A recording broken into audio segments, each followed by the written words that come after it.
Assalamu alaikum dear students. This is your English teacher Qaisar Bashir. In this video we are going to read and discuss a very famous romantic poem by Robert Herrick. But before we go ahead, I would like to tell you keep a pen and a copy ready so that you can be able to write down all the necessary information and details that I will be sharing with you through this video. Dear students, let's get started. Two Blossoms is a very famous poem by Robert Herrick. Who was Robert Herrick? Robert Herrick was a famous 17th century poet and cleric. He was best known, and he is rather best known, for his book of poems entitled Hesperides, which was published in 1648. Dear students, Robert Herrick propagated the philosophy of copydium in his poetry. What is this copydium? It is actually a Latin phrase which means seize the moment, seize the day. Or it can be understood as we should focus more on the present than worry about the future. Okay? Dear students, let's go ahead.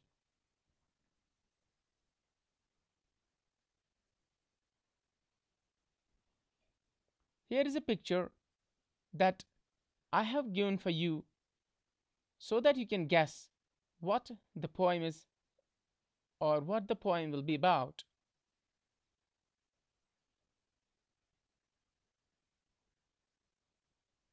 Here is another picture.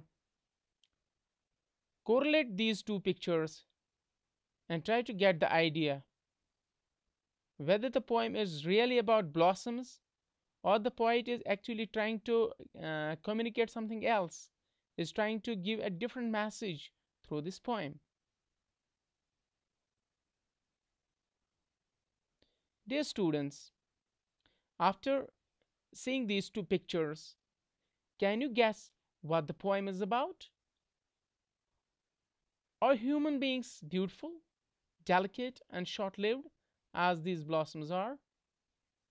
You know, dear students, human life is open compared to blossoms, which wither away within a short span of time.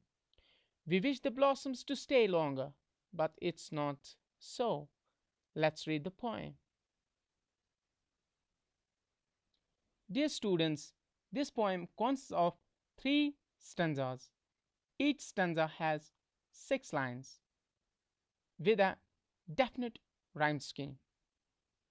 Dear students, let's do the reading to the poem. Fair pledges of a fruitful tree, why do ye fall so fast? Your date is not so past, but you may stay yet here awhile, to blush and gently smile, and go at last.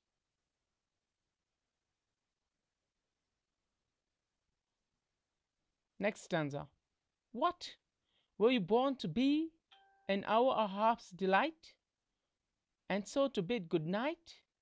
It was pity nature brought ye forth, merely to show your worth, and lose you quite. Next and last stanza. But you and but your lovely leaves, but your lovely leaves, where we may read how soon things have their end, though never so brave, and after they have shown their pride, like you awhile, they glide into the grave.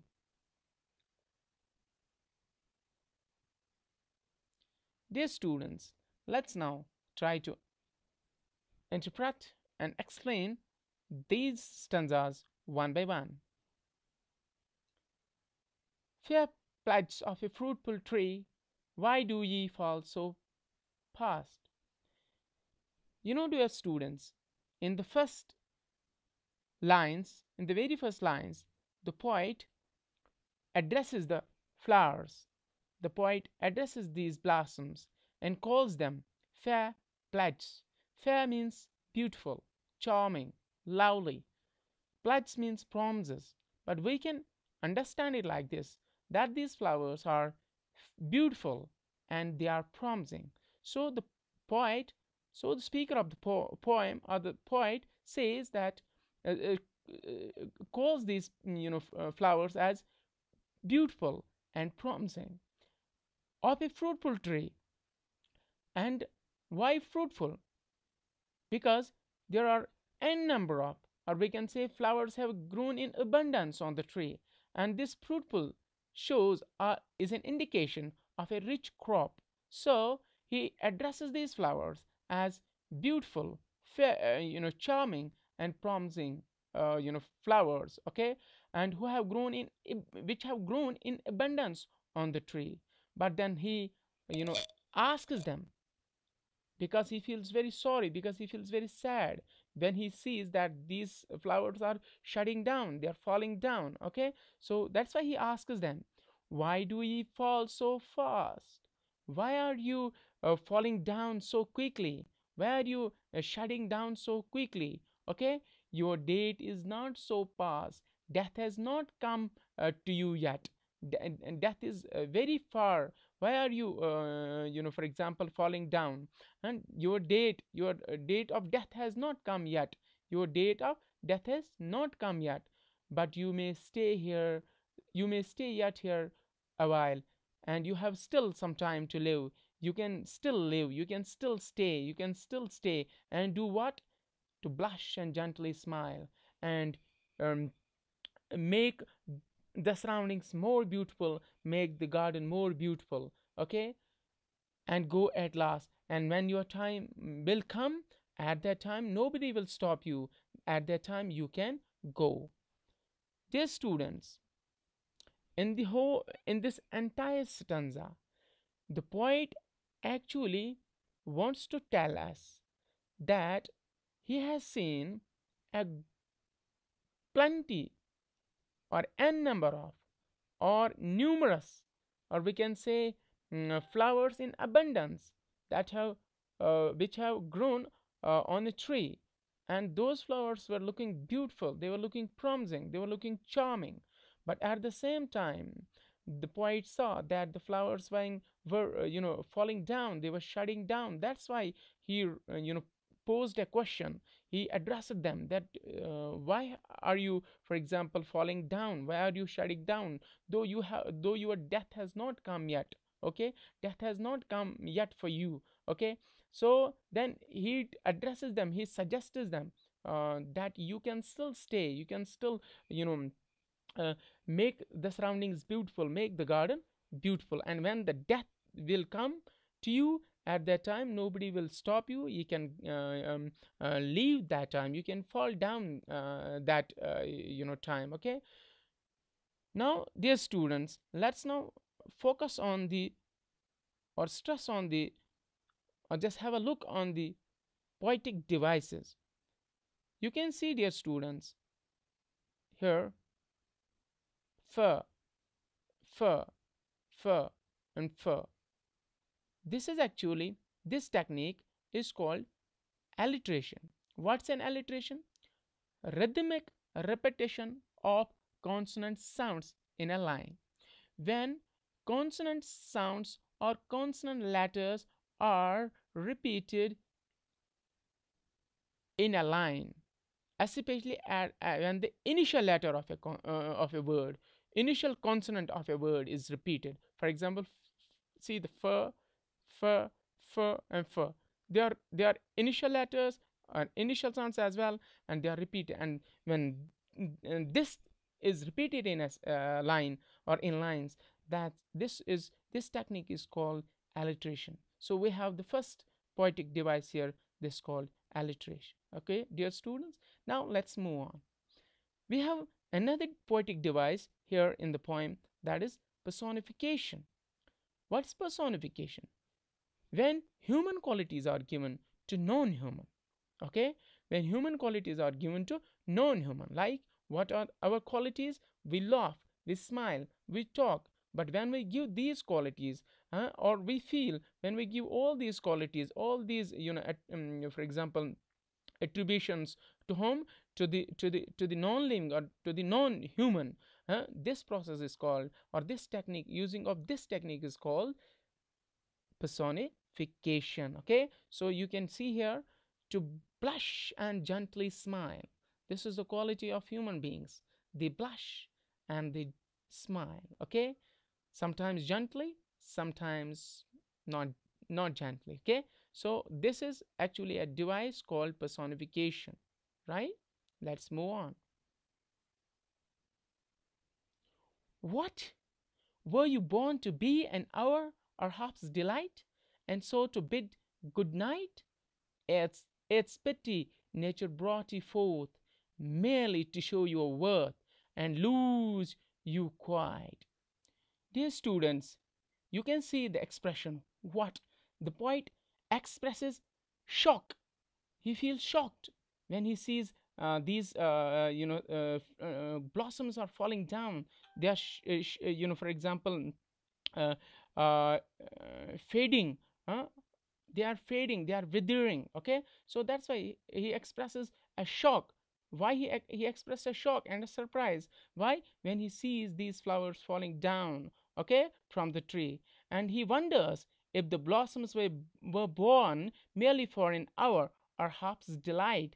That's why he says, were you born to be an hour or half's delight? It means, were you born to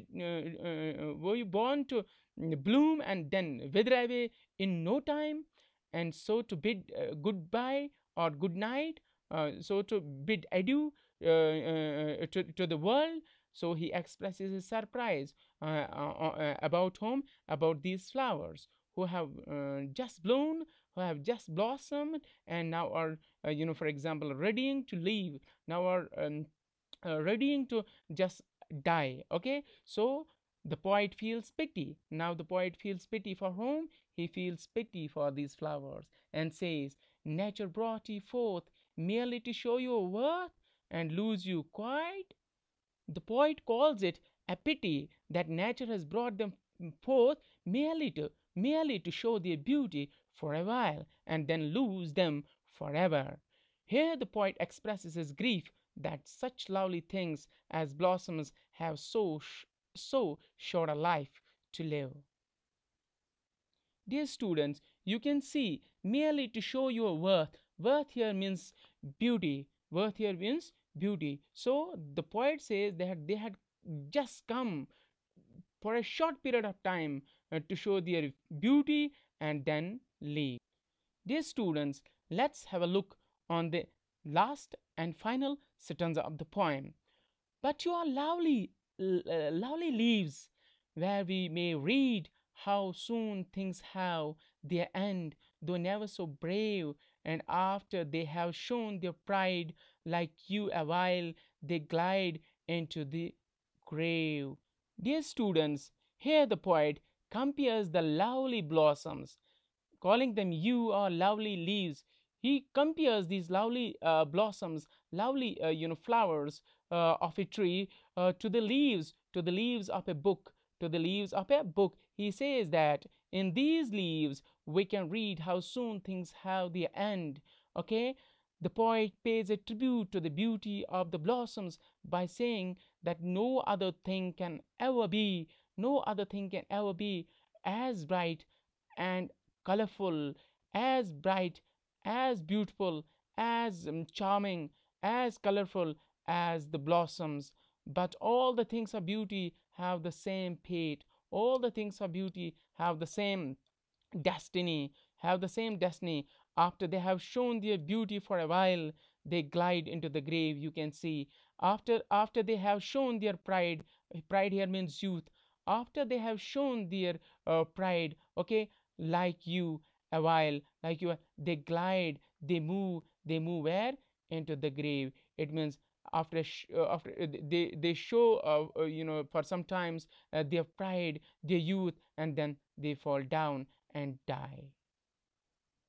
Dear students, let's now talk about the rhyme scheme of the poem. See, the last line of the first last word of the first line, tree.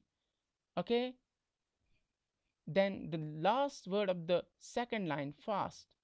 Then the last word of the third line, past. Then the last word of the fourth line, while. Then the last word of the fifth line, smile. Then the last word of the last line, that's also last. Okay, so here we can say tree, it has no there's no word that sounds like tree. Okay, so this has a unique, we can name it a, we can name it a. Okay, we can name it a. Fast and past, they have similar sounds, we can name them b, b, b, b, a, b, b. Okay, while, smile, we can name this c, c. Okay, and then last resembles with past. Okay, now we can say tree, a, b, b, c, c, b. We can say the rhyme scheme of the poem is a, b, b, c, c, b, because this has a unique sound. Okay, there's no word of the last line that resembles with the first uh, uh, last line of the first word. Okay, so tree, fast, pass, while, smile, last. So the rhyme scheme, write down, dear student, the rhyme scheme of the poem is a, b, b, c, c, b. Okay, now let's move on. Same is here. B, delight, night, fourth, worth, quiet, worth, quiet. Okay, so b, it means the poet has followed a definite for example, rhyme scheme pattern. Okay, rhyming pattern. So we can say it has also the same rhyme scheme. What, a, b, b, c, c, b. So the rhyme scheme of the entire poem is a, b, b, c, c, b. Talking about the poetic devices, personification, as I have already told you, it's actually when we give human qualities to non-human. Okay, here is the definition: personification, the attribution of human characteristics to non-humans, or the representation of an abstract quality in human form. For example, to blush and gently smile. Okay, alliteration, it's actually a rhythmic repetition of consonant sounds. Okay, as I have explained in the poem. Lovely leaves. Okay, fair, fruitful, fall, fast. Okay, so then there is another poetic device, pun. Okay, what is pun? It's play on word or technical use of a word that carries more than one meaning in a statement or a line. Okay, line or a line, right? For example, lovely leaves. Let me go back to this stanza to make it clear to you, dear students. Lovely leaves, the poet here first of all compares these flowers with the leaves of a book. Okay, but at the same time this gives us the idea that these are the leaves on a tree. Okay, leaves on a tree, right? Or we can get it like this: the flowers are just dying, they are passing away, they are this passing away, and they are dying, they are falling, they are shedding. We can say that the poet might have used this leaf for that as well, lovely. So the flowers are having a good leaf, they are having a for example, good end. Okay, so in that way there is here is a play on word. But the definite understanding, the uh, the poet is very clear here when he compares these flowers with the leaves of a book, because he has written here, where we may read, okay, how soon things have their end. In books we read how things have their end, how soon things go away or just die in this world. So let's now talk about the theme of the poem. As far as the theme of the poem is concerned, we can say the theme of the poem is impermanence or transitoriness of life. The poet has seen this quality, this quality in whom, in the poet has seen this quality in blossoms. What does he mean to say? He says that in blossoms the fate of all, there is the fate of all living things. Okay, he says that all living things or all things have a very short time to stay on this earth, and then they glide into the grave, then they die, then they pass away. Okay, and we can say that he personifies these, for example, flowers.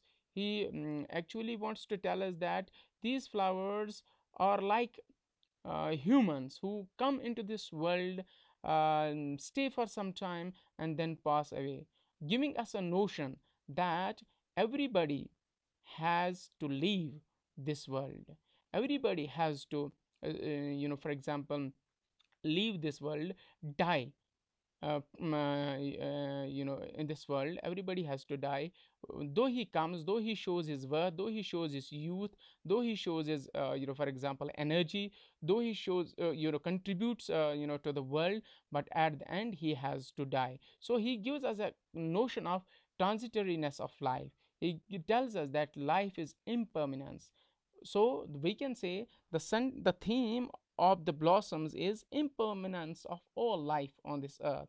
Therefore every soul on earth should enjoy the present rather than worrying about the future. That's why I told you earlier, dear students, that Robert Herrick's in Robert Herrick's poems there is a philosophy that he propagates, that he communicates, that he disseminates. What is that philosophy? Copidium. Copidium, what is that? uh, Enjoy the present, don't worry about the future. So same is what we find in this poem, that these he tells these blossoms that enjoy, though you have to leave, don't wither away, don't for example, wither away soon. Okay, now the message that we get from this poem. Okay, the overriding message of Herrick's works, as I've already told you, or Robert Herrick's poetry, is that life is short, the world is beautiful, love is splendid, and we must use the short time we have to make the most of it. Okay, this message can be seen clearly in to in the poem To Blossoms, where the warmth and the exuberance of what seems to have been a kindly and a jovial personality comes over strongly. Dear students, I will meet you in another video.